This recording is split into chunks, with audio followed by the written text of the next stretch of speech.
इसी को लेकर आज हम बातचीत करेंगे और बातचीत के लिए हमारे साथ खास मेहमान जुड़ चुके हैं, जिनसे मैं सबसे पहले आपका परिचय करवा देती हूँ। अनीता अग्रवाल हैं, भारतीय जनता पार्टी की प्रवक्ता हमारे साथ जुड़ी हैं। बहुत स्वागत है अनीता जी आपका कार्यक्रम में। गोपाल कृष्ण कांग्रेस के प्रवक्ता हैं हमारे साथ, आपका भी बहुत स्वागत है सर। राम कुमार नागर सपा प्रदेश सचिव हमारे साथ जुड़ गए हैं, आपका भी बहुत स्वागत है। साथ ही साथ निरंजन पोद्दार जी राजनीतिक विश्लेषक के तौर पर कुछ ही वक्त बाद हमारे साथ जुड़ेंगे। निरंजन पोद्दार जी हमारे साथ। निरंजन पोद्दार जी, क्या लगता है आपको, कांग्रेस न जाकर कौन सा फायदा उठाने की कोशिश कर रही है? वैसे तो फिलहाल प्रमोद कृष्ण जी ने इस बात को, गोपाल कृष्ण जी ने कहा कि नहीं, इस तरीके का भी कोई फैसला कांग्रेस की तरफ से नहीं लिया गया है, लेकिन अगर इस पूरे मसले को देखा जाए तो कांग्रेस न जाकर किस तरह का फायदा उठाना चाहती है? धन्यवाद दत्ता जी। देखिए, ऐसा है कि मैं दो बिंदुओं पे बात करूंगा। जी। पहला बिंदु, जिस तरीके से अभी डिबेट में सुनने को मिला और तमाम डिबेटों के अंदर एक समझ लीजिए प्रचार किया जा रहा है कि आधे अधूरे मंदिर का के अंदर प्राण प्रतिष्ठा करना या उसका उद्घाटन करना ये कहीं ना कहीं धर्म संगत नहीं है या ये शास्त्र सम्मत नहीं है। आपकी जानकारी के लिए मैं बता दूं कि बाल्यकाल से ही इन सब चीजों का हम अध्ययन करते आए हैं और हमारे अध्ययन में एक चीज नजर आती है, और वो क्या होता है कि मंदिर का जो गर्भगृह होता है, एक्चुअल में आप ये मान के चलिए गर्भगृह सबसे महत्वपूर्ण चीज है, और कोई भी मंदिर कभी भी पूर्ण नहीं होता। मंदिर का विस्तार आप ये मान के चलिए सतत प्रक्रिया है और वो सालों साल चलती रहती है। तमाम मंदिरों की बात कर रहा हूँ। हाँ। इसके अंदर आप चाहे छोटे मंदिर ले लीजिए, गांव देहात के मंदिर ले लीजिए, आप तमाम बड़े मंदिर ले लीजिए, आप तिरुपति का मंदिर ले लीजिए, उसके अंदर उसका विस्तार यानी कि उसका प्रांगण और उसका जो विस्तार है वो सतत प्रक्रिया है। गर्भगृह के अंदर जब प्राण प्रतिष्ठा हो जाती है तो आप ये मान के चलिए वो मंदिर पूजा अर्चना के लिए खुल जाता है, खोल दिया जाता है। प्राण प्रतिष्ठा का मतलब यही है कि भगवान की मूर्ति स्थापित करना और उसके अंदर एक उसके विग्रह को, भगवान के विग्रह को प्रतिष्ठापित करना और उसके अंदर उसको उसको सजीव बनाना। और उसके बाद में गर्भगृह, बहुत सारे मंदिर मैं आपको बता रहा हूँ, गांव देहात के अंदर हजारों हजार मंदिर ऐसे हैं तो भक्ता जी जिनका गर्भगृह तैयार करके और उसकी पूजा अर्चना स्टार्ट हो जाती है और उसके बाद में उसका निर्माण कार्य और उसका विस्तार का कार्य जो है वो सालों साल, 20 साल, 50 साल तक वो विस्तार कार्य अपना विस्तार लेता रहता है, सतत प्रक्रिया में चलता रहता है। तो पहली बात तो ये है कि ये एक दुष्प्रचार है, ये उनके द्वारा, ऐसे लोगों के द्वारा फैलाया जाता है जो कहीं ना कहीं मेरे हिसाब से जिनको सनातन की पूरी जानकारी नहीं है। पहली बात।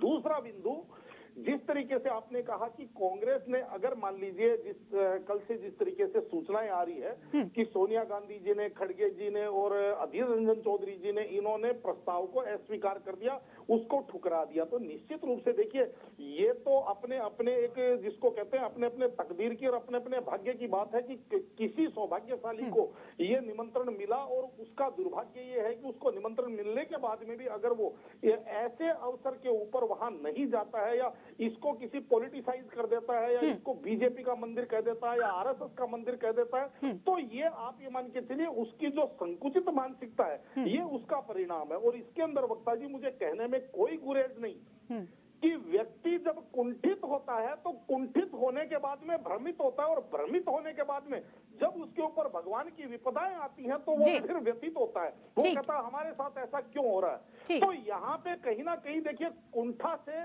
जो जन्म लेता है वो लेता है भ्रम, और वो मेरे हिसाब से आपने देखा होगा कि जिस तरीके से कुछ राजनीतिक दल हैं जो इस चीज को लेकर के पहले कुंठित थे कि राम मंदिर बन क्यों रहा है, और उसके बाद में उनको ये वो इस चीज में भ्रमित हैं कि अब हमें जाना चाहिए, नहीं जाना चाहिए, हमारे लिए क्या फायदेमंद रहेगा, क्या नुकसानदायक रहेगा, और उसके बाद में जब इनको इस चीज का लाभ नहीं मिलेगा, इन चीज की हानि होगी तो फिर वो व्यतीत होंगे। ठीक है, हमारे को इस तरीके से। ठीक है पोद्दार जी, मैं लौटूंगी तरह से। पोद्दार जी, ये सवाल मेरा आपसे है, जिस तरह से राम मंदिर को एक तरीके से सियासी मुद्दा लगातार बनाया जा रहा है, ऐसे में ये जो राजनीतिक दल हैं इनको किस तरह से आगे इसका खामियाजा भुगतना पड़ेगा आपको लगता है? क्योंकि चुनाव भी 2-3 महीने पास ही हैं, ऐसे में अगर देखा जाए तो कहीं ना कहीं प्रभावित होगा। देखिए वक्ता जी, राजनीति के अंदर ऐसी कोई चीज नहीं होती जो मुद्दा नहीं बनता है। जिस चीज से वोट प्राप्त होते हैं उसी चीज को राजनीतिक पार्टियां अपने अपने हिसाब से उसको व्याख्यांकित करती हैं।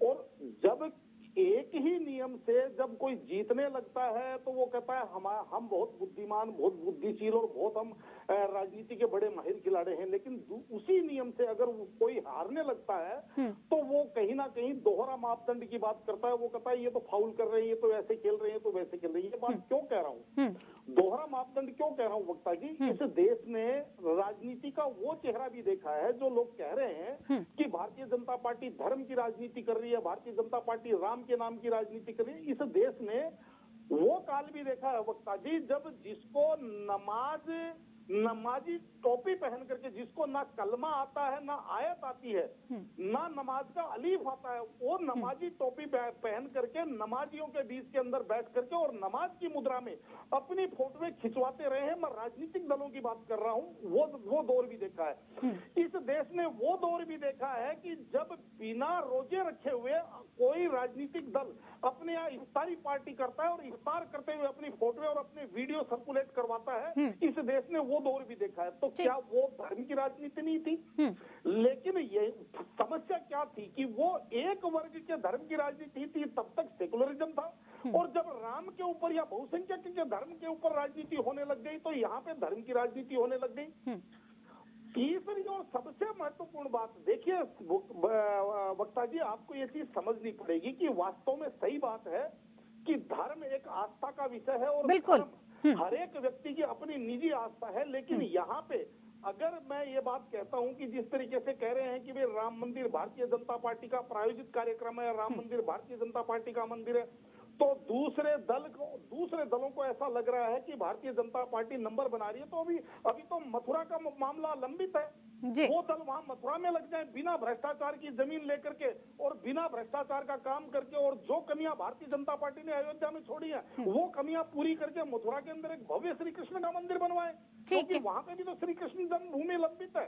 ठीक है सर। कहने का तात्पर्य ये है, लेकिन समस्या तब होती है कि हम कुछ करेंगे नहीं, दूसरा जब करेगा तो हम कुंठितवश, भ्रमितवश, व्यथितवश हम कुछ ना कुछ उसके ऊपर बोलेंगे। मेरा ये मानना है बहुत सारे हिंदुस्तान के अंदर मैटर हैं और इनके अंदर इनको ये चीज समझनी चाहिए। कुछ चीजें ऐसी हैं जिसको जनता स्वीकार करती है और यहाँ पे तो एक चीज और स्वयं प्रमाणित है। और कहते हैं ना, जो प्रमाणित होती है उसको किसी प्रमाणित की आवश्यकता क्या है। इनको अभी भी ये चीज नहीं समझ में आई। राम मंदिर का मुद्दा सन 1986-87 से एक राजनीतिक मुद्दा। ठीक है, मुझे आपको रोकना पड़ेगा पोद्दार जी। ठीक है, राम पोद्दार जी। जी देखिए वक्ता जी, ऐसा है, मेरा ये मानना है कि भारतीय जो जनमानस है कहीं ना कहीं, देखिए जो भी राजनीतिक पार्टियां हैं वो इस जनमानस की जब मानसिकता को समझते हैं और इस जनमानस की जो भावनाएं हैं जो उनके साथ कनेक्ट करके चलेगा वो कहीं ना कहीं जनता का नेतृत्व करेगा। और मेरे को ये चीज देख करके बहुत घोर आश्चर्य होता है कि राम मंदिर का मुद्दा सन 1986-87 से था। तब भारतीय जनता पार्टी उस टाइम जिसने 86-87 में राम मंदिर के मुद्दे ने राजनीतिक रूप धारण किया, तब भारतीय जनता पार्टी केवल 2 सीटों पे हुआ करती थी। वो भारतीय जनता पार्टी 303 पे आ गई।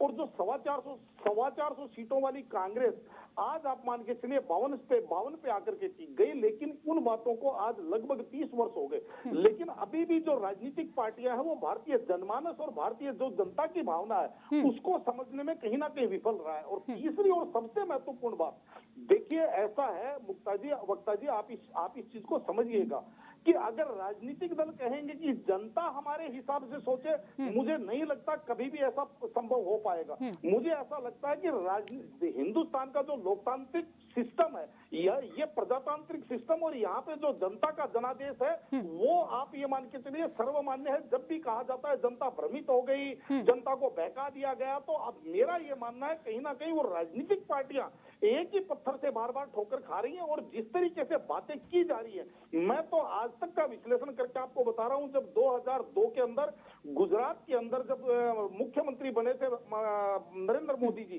तब से विपक्षी दल लगातार इनके ऊपर व्यक्तिगत और राजनीतिक हमले लगातार कर रहा है। लेकिन नरेंद्र मोदी जी आज तक अपनी राजनीतिक पारी को और ज्यादा ऊपर से ऊपर और बहुत बड़े बड़े स्तर के ऊपर लेके गए, लेकिन राजनीतिक दल अभी भी उस चीज को समझ नहीं पाए हैं, जनता के मूड को, जनता की भावनाओं को। भी ये इनकी अपनी सोच है। 2024 ठीक है पोद्दार जी, सर वक्त की कमी है, मैं ज्यादा वक्त नहीं दे पाऊंगी, की कमी है मेरे पास, मैं आपको भी अब ज्यादा वक्त नहीं दे पाऊंगी। बहुत बहुत धन्यवाद आप सभी मेहमानों का हमारे साथ इस खास पेशकश में जुड़ने के लिए।